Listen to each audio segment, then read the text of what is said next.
Здравейте, казвам се Валентин Вълев, председател на Сдружение Зона Ловеч, град Ловеч. Намираме се в квартал Здравец, а това е нашият офис. Моля, заповядайте. Това е библиотеката, която е с дарение на книги от наши дарители от квартала. Освен това правим и лятна читалня 2 месеца със съдействието на библиотека Беню Цонев. Моля, заповядайте в офиса. Офисът е оборудван с мебели, библиотеки, столове. А сега искам да ви покажа какво са направили децата.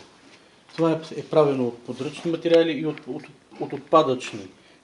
Това също е правено пък от хартия. Децата са плели, правили са картички, това също е картичка.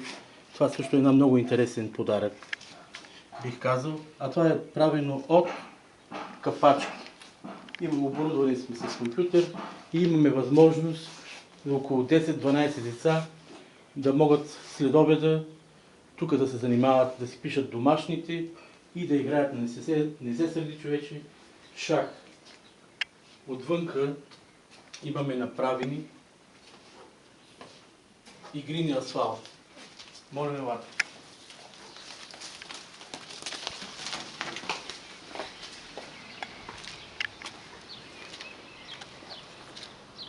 Това тук е морски шах и на него играят с камъчета. Скок от място, това е шоколад.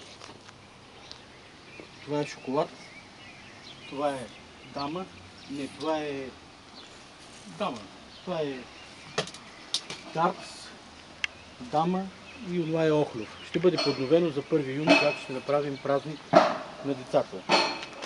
Ние кандидатстваме в програмата за образование с цел образование към Reach for Change, промяната към телевизия нова.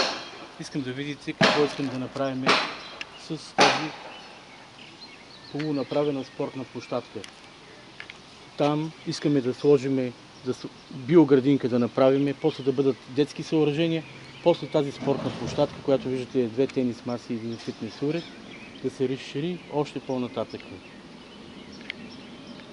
По този начин децата на квартала ще може след обедните часове, когато знаете, че те искат хем да играят, хем да учат, да могат да съчетават нещата.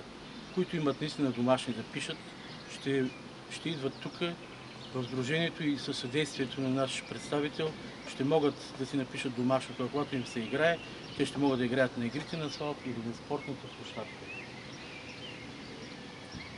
Искаме да разшириме нашата дейност и това, което направим тук, да бъде възприето и от други населени места.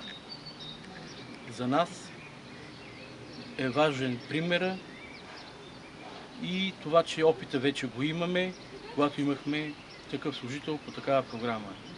Сега очакваме наистина промяната. Благодаря за вниманието.